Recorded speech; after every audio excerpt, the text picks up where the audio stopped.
Hello, and welcome to our celebration of the 100th episode of Totally Useless Information with Nick and Roy. In this hour, we will relive some of the funniest moments from the last 100 episodes. Totally Useless Information with Nick and Roy launched on September 5th, 2019.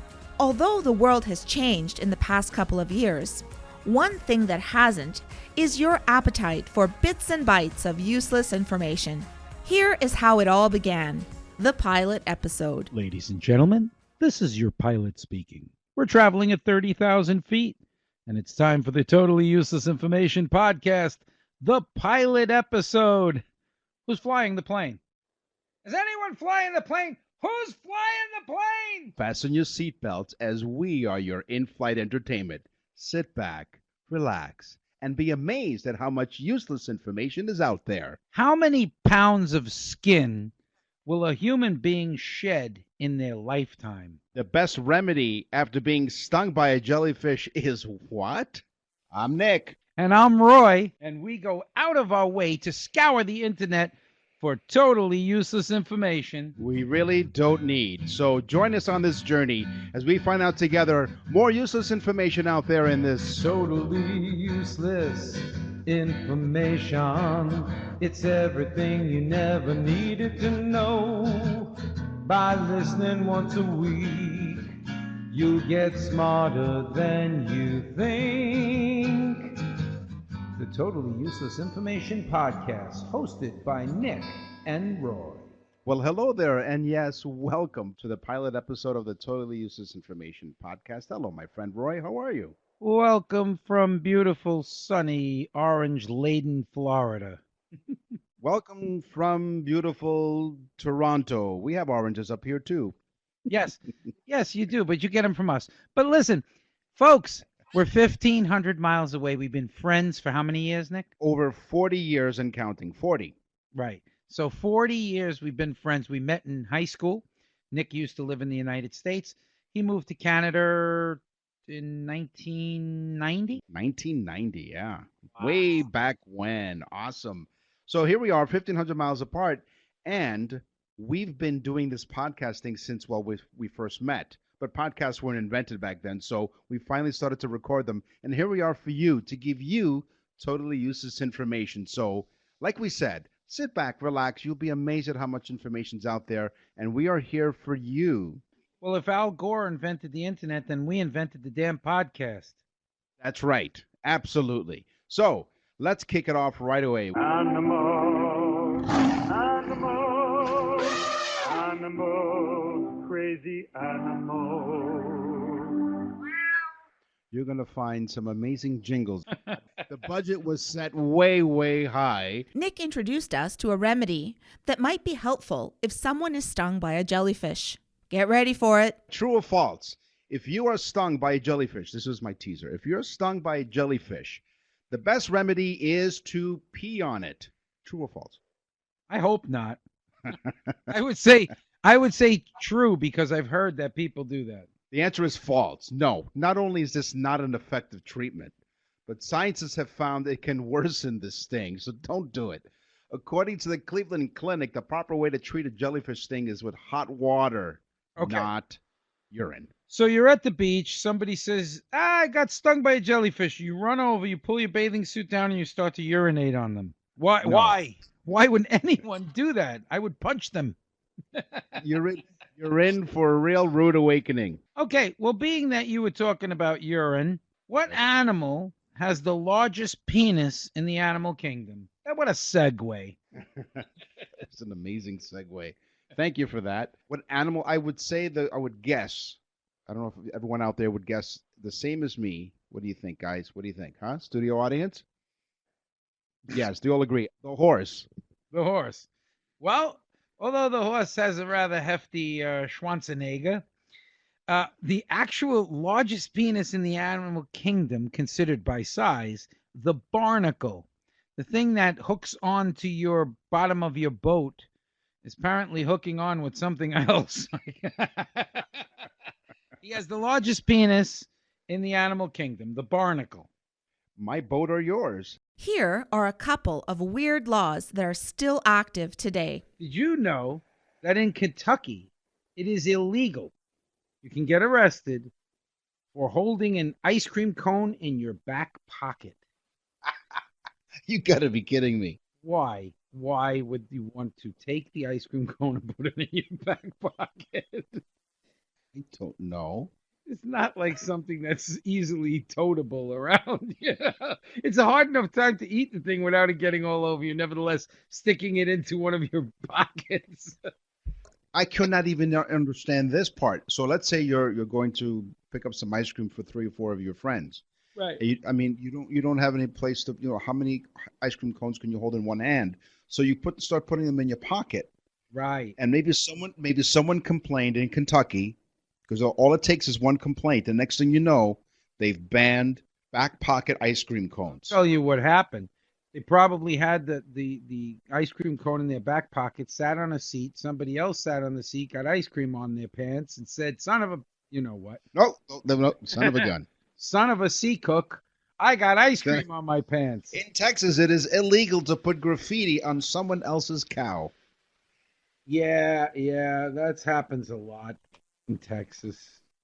Like, what's your tag? Nick's trying to give you some street cred here. He's trying. I'm telling you right now, I'm wearing my jeans halfway down my hips. Yeah, I have street creds, man. You know my favorite rapper? Is what? The classical musical rapper, Yo-Yo Mama. Yeah. But the screwed up part is he forgot to put underwear on. There's an expression we need to find out. When you go commando, Yeah. where did that come from? All right, we'll find that out in the podcast. I know, and I never want to see it. Baby robins eat 14 feet of earthworms every day. Hold on, wait a minute. What happened with the graffiti and cows? What was the story there? It's illegal. Hold on, I told you already. In Texas, it's illegal to put graffiti on someone else's cow. It's a law. Okay. Do you need anything else? Like, Oh, that's all you need to know. I need nothing else after that. Baby robins eat 14 feet of earthworms every day. And if you're in Texas, don't put graffiti on someone else's cow. No. The native saguaro cactus is one of the things that we can most associate with Arizona. But they take a long time to grow, so laws have been put in place prohibiting the removal of any spiny flora. Cutting them down, even on your own property, can result in a substantial fine or even jail time. I knew a girl named Spiny Flora. Yeah. But you were the prick. You went there. Yeah. What do chewing mastic gum and Fruit Loops have in common? Nothing, really. But the segment was funny. It went pretty far. The ancient Greeks used to chew on mastic gum. Mastic gum made from the resin of a mastic tree. The mastic gum, like birch bark tar, has an antiseptic properties to it, and though it is believed to have been used to maintain oral health, both mastic trees were used. Now, if you think of mastic, think of the name to masticate. Listen carefully. Yes. To masticate is to chew. Right. Yes, if you masticate too much, you can go blind.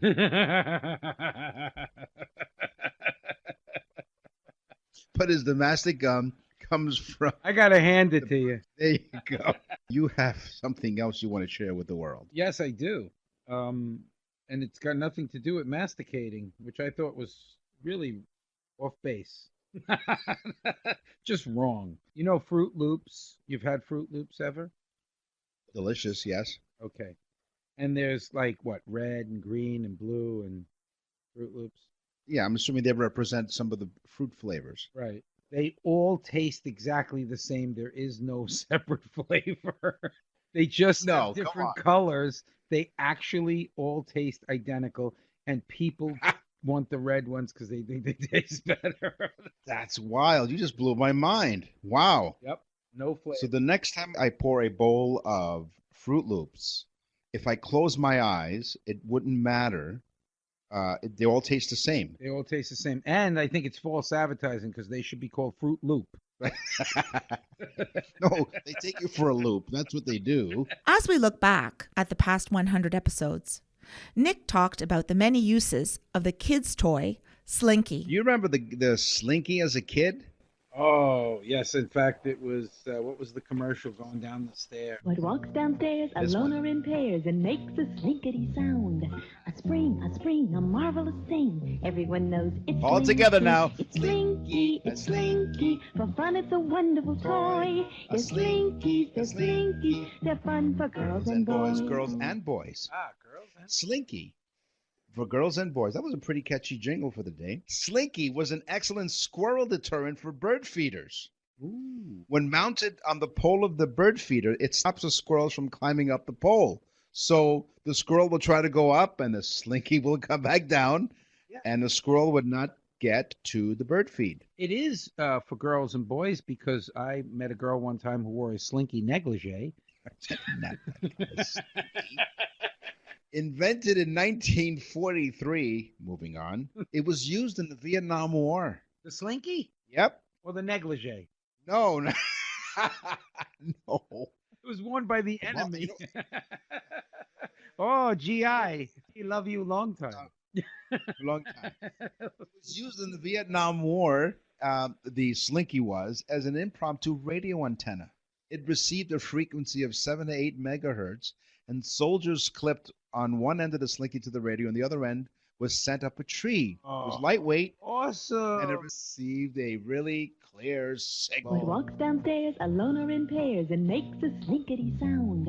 A spring, a marvelous thing. Everyone knows it's Slinky, it's Slinky, it's Slinky. For fun, it's a wonderful toy. They're Slinkies, they're Slinkies. They're fun for girls and boys. You won't see the engineer that slams the Nissan Rogue's door 13,920 times.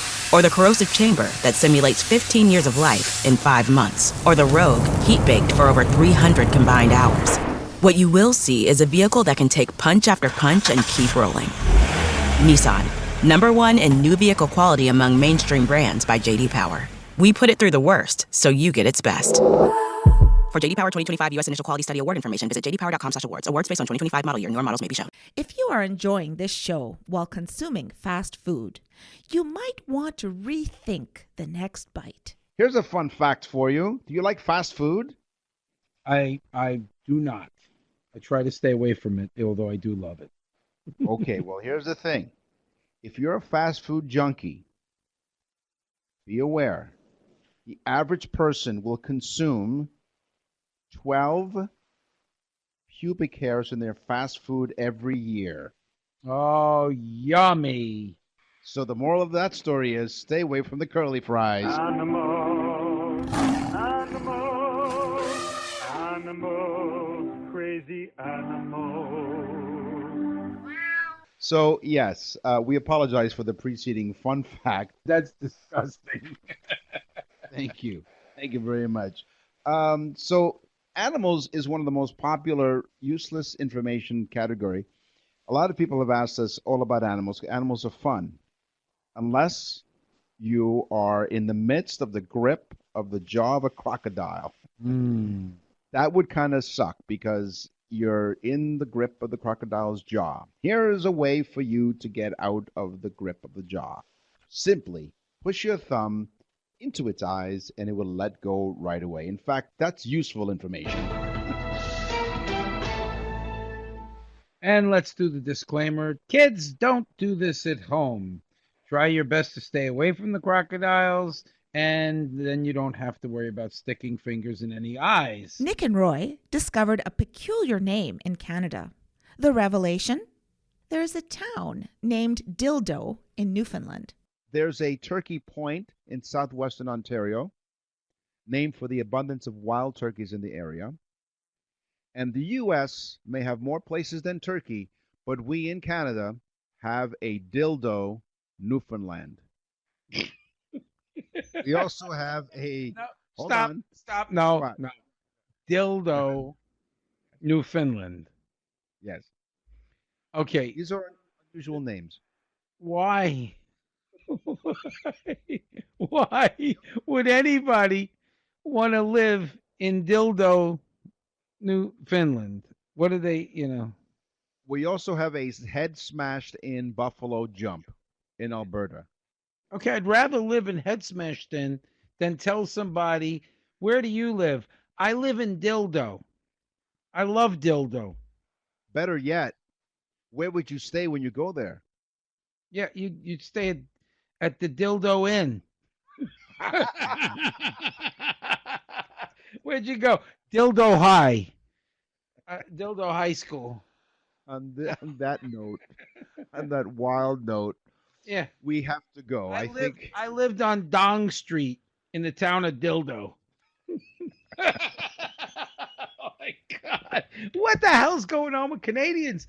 There's so many words in the English language. You could have picked a French one. Head smashed. It's okay. But dildo? I don't know.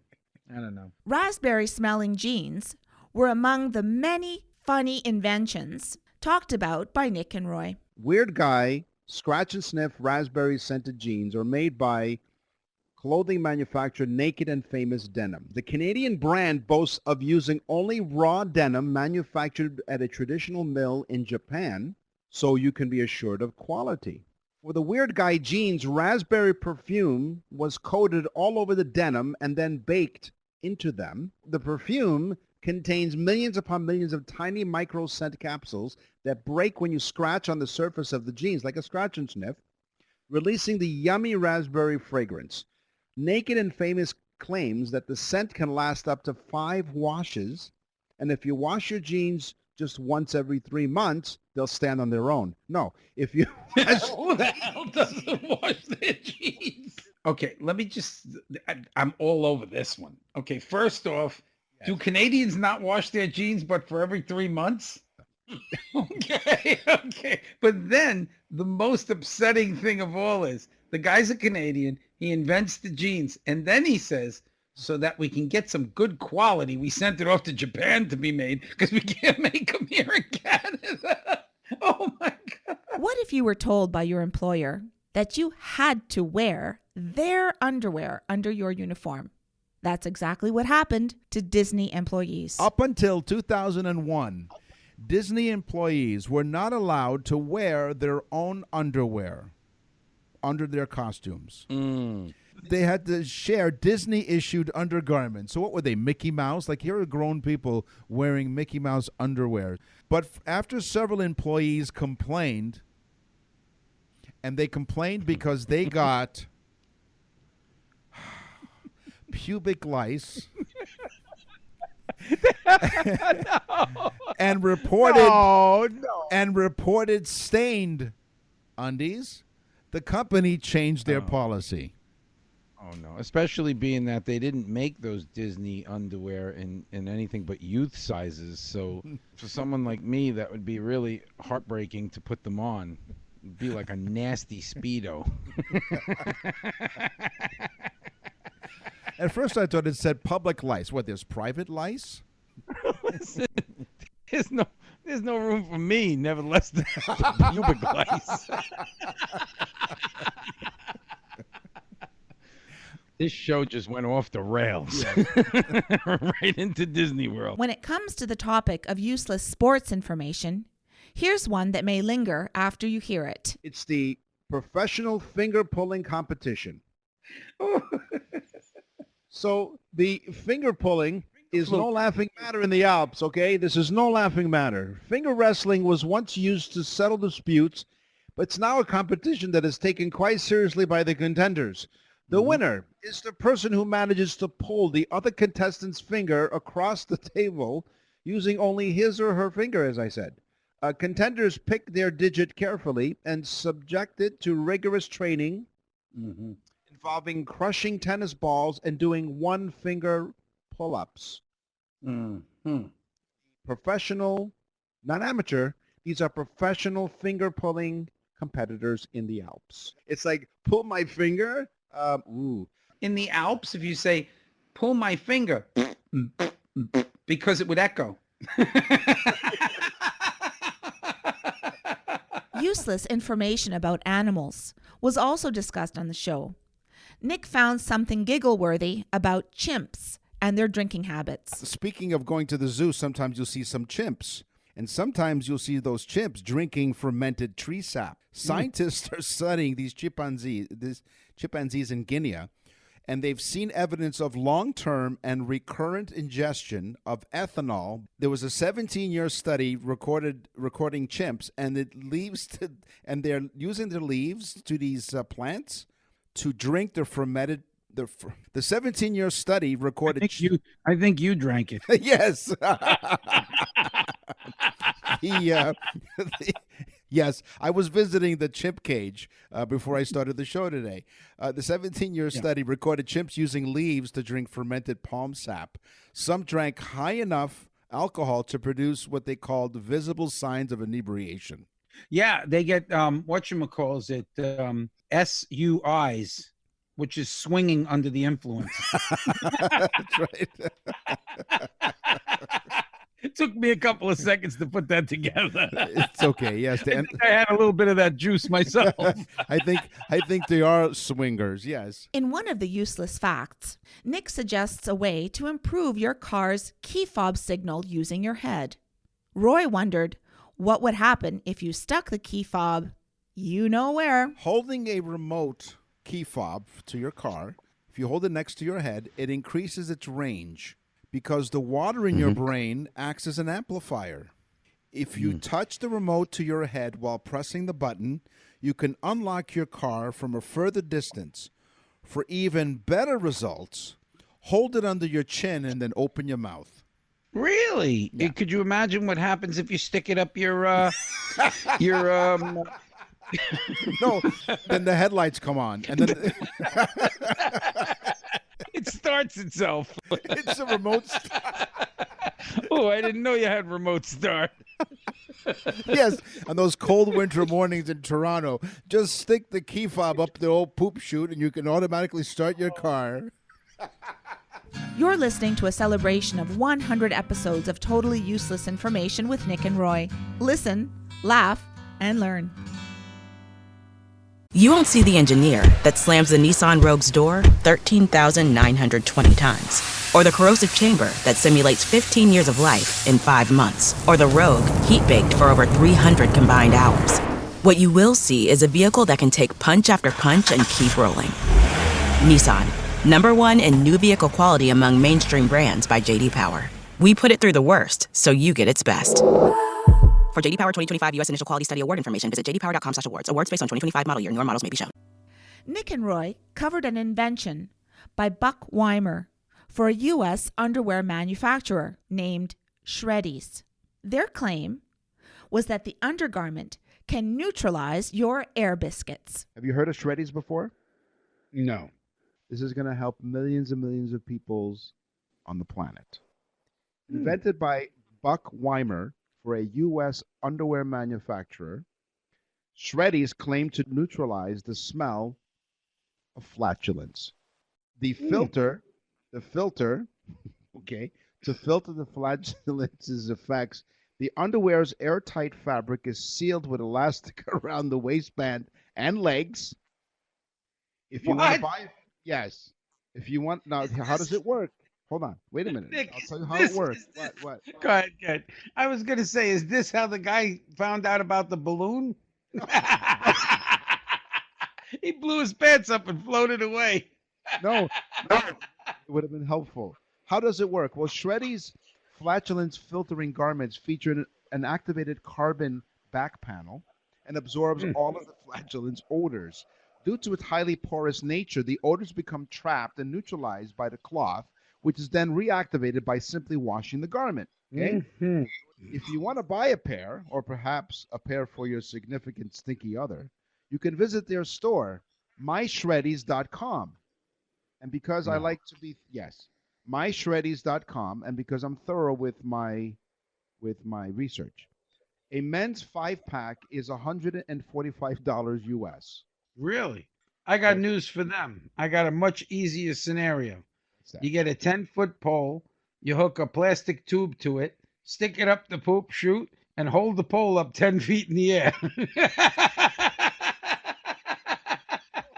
You're contributing to global warming. Hang on. The only thing that's gonna get affected are low-flying birds and the guy in the balloon. Canadian is $209 for the men's 5-pack. Now, if you want something for your loved one, there's a women's 5-pack as well for $78 US or $54.25 Canadian. Now, I don't think my wife has never farted. Now hold on. There are some testimonials because if you're wondering if this works, there's some testimonials. Thank you for creating a product. Thank you for creating a product that changed my life. I can now work indoors. I can now work indoors without fear. It has made a remarkable improvement in my social and personal life. This is from Heather. Heather in the USA. That's a great thing. And from this is anonymous, and I guess I can understand why. I wish to thank you. This product changed my life. It doesn't matter what I eat. The gas is so bad, and the smell has driven my husband from our room at night. These underwear have given me back my life. I no longer have extreme anxiety about having to pass gas while in the midst of social situations. I'm a nurse. Oh, I great. would almost have panic attacks when stuck in the patient's room too long. This is no longer a problem. Thank you so much for inventing and designing these underwear. They have really changed my life. She walked in the room. She's a nurse, and she said, "Hi, how are you?" And then she had her little attack. Next thing you know, the woman turned around in the bed and looked, and she was about she went from a size 6 to a size 12. All the clothes are blown up, ready to go. Boom. In one of the newest topics, Down the Garden Path, Nick presents plants with rude names. Here's some plants with some rude names. The sausage tree. Oh, boy. It's sacred to many African communities and commonly has large sausage-shaped fruits hanging from its branches. Mm-hmm. Okay? That's sometimes when I hang out in the little tree house. But That's go right. ahead. It's often used in herbal remedies and as well for skin treatments, so that you know, okay? The next rude name for plants is nipplewort. Nipplewort. Nipplewort? W-O-R-T. An edible plant with a yellow flower that is used as an herbal remedy for nursing mothers, nanny goats, and dairy cows. Oh, Yeah. So that's the nipplewort. There you go. The shaggy soldier. The shaggy soldier is found growing around cities in the United Kingdom and has stems and leaves. They take on a hairy look. You know what would be terrible if the shaggy soldier was rubbing up against the sausage plant and started to touch the old nipplewort. The next root plant name is Sticky Willy. Okay. Yeah, you wouldn't want to mix the sausage No, plant with with the the- sticky willy no. next to a nipplewort. No, you'd want to see the doctor at that point. The plant has creeping, straggling stems that grow along the ground and over other plants. They attach themselves with small hooked hairs which pretty much grow out of the stems and leaves. Like an Italian woman. Yeah, of course, the hair is above their lip. And finally, the last rude name here, stiff cock. What is that? It is stiff cock, okay? Stiff cock. Stiff cock. That's right. This is a plant. This is a about. strong smelling plant that has. We just want the people listening right now to understand Yes. that when we say stiff cock, Yeah. we are speaking about the stiff cock plant. The horticultural definition. It's a Exactly. strong smelling plant, has strong smelling leathering leaves they used to make tea. Mm-hmm. Steep that for about a minute. Yeah. And claimed to be a herbal form of Viagra. I was just going to There say you Nick go. lives close to Niagara, but the stiff cock plant is mainly found in a place called Viagra. Its Latin name is Diospyros crassinovius. Whatever that means. Yes, it but it's means the herbal stiff cock form plant. of, that's right, the stiff cock plant. Whoa, so you got the sausage tree, the stiff cock plant, the Tony, slippery nipple. Where are you going? I don't know, Nick. I tell you the truth. I feel like a scruffy sailor after listening to that.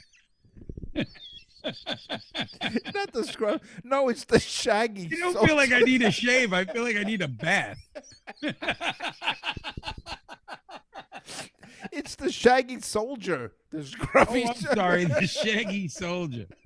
If you're gonna do this, you have to get the names right, okay? On totally. I'm trying to. Okay. I'm trying to. Okay. After that, There's really not much. The show's over, folks. Thanks for listening. When searching for the invention segment of the show, Nick discovered a clock that doesn't tell the time. You have to figure out the math problem to get the correct time. My last invention is a math clock, where you have to do all the work to figure out what time it is. The Albert clock displays math equations instead of actual time. There's one equation for the hour of the day and another one for the minute. So to tell the time, you have to do the math first. For instance, if the clock will display 8 plus 3 hours and 25 minus 3 minutes, means 8 plus 3 is 11, 25 minus 3 is 22. So instead of saying 11:22, it says 8 plus 3 and 25 minus 3. The designer made the clock to help kids brush up on their math skills and their javelin throwing skills, because it goes flinging across the friggin' room. Yeah, and Nick has a clock like that, and that's why when he shows up to work late, he says, "I'm just stupid." Over the 100 episodes, Nick and Roy had many special guests on the show. Here is iHeartRadio's very own Richard Krause. He speaks about the missing features in today's cars. 5 things we don't find in cars anymore. Metal. Metal? Number one is tail fins. And if you are like me, I love tail fins on cars. I grew up in the 1970s, and there were still tons of cars from the 50s and from the 60s kicking around on the streets in Nova Scotia, where I grew up. And they would have these incredible fins. And I knew someone who actually had one that had 48-inch tail fins. They were the tallest that they ever put on the back of a car. And so I did some research. I found out that they were originated by a guy called Harley Earl, who was a legend in terms of designing cars. And he loved aviation as well as cars, maybe as much as cars. So he created these fins to kind of ape the look of the Lockheed P-38 Lightning fighter plane. One of the reasons they took the fins off the cars is that children were injured by the sharp edges on these things, especially as they got bigger. Another special guest on the show was Leanne Phillipson, registered nutritionist. She told Nick and Roy that every part of the egg is edible. Your weekly sweet and savory facts of totally useless information with Nick and Roy. Come and get it! Pulled out all the stops here for this food episode right now. That's right. We welcome to our show, Totally Useless Information with Nick and Roy, a very special guest and my friend, Leanne Phillipson. Hello. Yay. Don't I get all those jingle and what was that, a cowbell or something like that? It was it was a dinner triangle. Oh, of course. Sorry. Yeah, Yes. dinner triangle. It's been a while. It's been a while. She's not really much of a food expert, is she? Doesn't know the difference. She's a food expert, not a jingle expert. That's true. So Leanne is a registered nutritionist, and you can check her out at leannephillipson.com. Like, I think about my food a lot, like when I'm eating pizza and McDonald's, No. Wendy's, Taco Bell. Please. By the way, the show is sponsored by Taco Bell. Oh, it's not. Not yet. Not after we're done with this show. Every single part of an egg is totally edible, including the shell, which has actually really high calcium content. Really? Now, eggs, they actually contain the highest quality of any food protein. And the fact that you can also eat the shell brings the nutrition to a whole other level. I love crunchy scrambled eggs. You actually have to cook, you have to do it a little differently. So because like there's all this calcium in there, so you really do need to, rather than just cracking them and throwing everything in, it's advised that you actually boil and dry off the shells, and then you can crush them up with like a pestle and mortar. You can bash them up with a rolling pin and then just mix that powder. You can put it in water. You could put it into, like, if you're making burgers, you can put it into pasta sauce. You can even throw it into your yogurt. And studies show that it can help to decrease osteoporosis. You won't see the engineer that slams the Nissan Rogue's door 13,920 times, or the corrosive chamber that simulates 15 years of life in 5 months, or the Rogue heat-baked for over 300 combined hours. What you will see is a vehicle that can take punch after punch and keep rolling. Nissan, #1 in new vehicle quality among mainstream brands by J.D. Power. We put it through the worst, so you get its best. For JD Power 2025 U.S. Initial Quality Study Award information, visit jdpower.com/awards. Awards based on 2025 model year. Newer models may be shown. Dan Riskin, a really, really smart guy, schooled Nick and Roy on the sexual behaviors of animals. Our guest today is iHeartRadio's Dan Riskin. He's a biologist with a PhD in bats. He's also a science guy in the media. If you're Canadian, Can I interrupt you, Nick? I Yeah. thought we had Bill Nye, the science guy. You said science. No. This is what Dan's even better. He Better doesn't than have a PhD. He just got a master's. That's right. He just has a master's. And if you're Canadian, you might know him as a former co-host of Daily Planet on Discovery, or in other parts of the world, you might know him as the host of Animal Planet show about parasites and monsters inside me. I was just joking. He's a big deal, folks. Dan Riskin, welcome to the show. Thanks. My ego's shattered because anytime you get compared to Bill Nye, you're like, well, I've done some stuff, but I'm not Bill Nye. But as long as I keep it clear and don't get that in my head, I think we're gonna be okay. Now what makes you an I expert? don't want to insult you. No, that's later in the show after you leave. But the thing is, what makes you an expert about animals? Like, did you write a book or something? Oh yeah. So yeah, you guys threw a challenge at me. You said, give me some weird facts about animals. And I did a book in 2014 called Mother Nature is Trying to Kill You. And every animal I'm going to tell you about today is lifted from that book. And so if listeners enjoy what they hear, you can get that book and you can get more of them. I'm going to give one story of violence and 3 stories of sex in that order. And Wow. I guarantee these will be facts that neither of you have heard before. All right, don't hold back anymore. Let's hear your animal facts. Okay. So as far as violence, now, do either of you have siblings, like brothers and sisters? I do. I had a brother. Okay. All right. So you are familiar with the idea of sibling rivalry. Oh, yes. Yes. Okay. I hated my brother. No, I'm joking. Did he pick on you? No, I picked. No, yeah, he actually did, but he got his enough back too. So Right. Okay. Well, the animal kingdom's greatest sibling rivalry is something called the Varroa eagle. Lives in Africa. What happens is the parents lay. The mom lays 2 eggs 3 days apart, and one hatches, and then 3 days later the other one hatches, and the older one picks on the younger one, starts pecking until it kills the younger one every single time. Out of 200 observed nests, the younger one survived in only 1 case. So 1 out of 200 of the odds of survival. In one instance, a researcher watched the older sibling peck the younger one 1,569 times until it was dead. And the reason they do this is because really there's only enough food to feed one. And so they lay 2 eggs in case the first one doesn't hatch properly. They've got a backup plan. But if both of them hatch, then they got to pick one to get rid of, and the older one wins. So the younger one gets killed every single time. I mean, I think it makes sense personally. I think that one eagle that survived out of the hundreds, his name was Peckerhead. For the music segment of Totally Useless Information, Nick and Roy invited Eric Alper, a longtime music publicist, as well as the host of That Eric Alper on Sirius XM. Today we have a very special guest. We had to clean up the studio once again because, every once in a while you need to tidy up because we have company. We have Eric Alper. He's a music publicist. Welcome, Eric, to Totally Useless Information with Nick and Roy. Oh, I'm happy to be here. So let's go back to the late 1960s. And there was a group called the Zombies, which a lot of people may know that they had a monster song called Time of the Season that still gets played on classic rock radio stations to this day. Well, it turned out that before that song became a hit, the Zombies actually split up for good. And the booking agent still had a tour booked for the Zombies to play across North America, including Canada. So the booking agent quickly came up with a plan and started looking for musicians to replace the Zombies, but still tell people that this is the actual Zombies. Keep in mind, this is before much music and MTV and social media, so people didn't really know what the bands looked like anyway.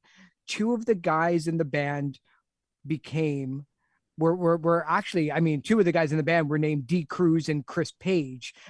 Pretty kind of, nondescript information. But we know them now as Dusty Hill and Frank Beard, who did the tour as the Zombies, finished the tour, and then started another band called ZZ Top. And they were together for about 55 years after that. That's cool. That's cool. Say, So never turn down a gig, because you never know who you're going to meet, really, for all you musicians out there. Finally, we feature one other guest interview, Mark Saltzman, a prolific tech expert with one simple goal: breaking down geek speak to street speak. Mark Saltzman, welcome. Hey, thanks, Nick and Roy. Congrats on wrapping up season 5. Very exciting. Who knew we'd have this much useless I information? know. Nick, enough about us. We got this guy on the show. He's a big deal. He wrote a book called The Apple Watch for Dummies. Yeah, I just finished the 5th edition. It's out now. It's called Apple Watch for Dummies 2022 because, as you likely know, like other Apple products, they change it every year, so you have to keep on top of it. But yeah, it's a fun brand to write for. Wiley is the book publisher. You know the Dummies books, the yellow and black books. There's a million of them, right? Nick and I have we have the Reading for Dummies. Right. You have totally useless information for dummies. Yeah, we do. There You know go. what? Yeah, it's an audiobook. Go figure. Yeah, Reading for Dummies, it's an audiobook. That's a good one. I've got some useless facts for you from the golden age of video games. Sure, shoot. Can you name an iconic video game from the 80s that did not require a button at all? Oh. No buttons. No buttons. There's 2 of them, actually. 2 big games. So the answer is Pac-Man. No buttons, right? Think about it. Ms. Pac-Man even better, in my opinion, than Pac-Man, but they did not require a button. We want to thank you for listening to our celebration of 100 episodes. You can access the full library of episodes at nickandroy.com and wherever you get your podcasts. As Nick and Roy always say at the end of every show, tell a friend about the trend. Thanks for listening.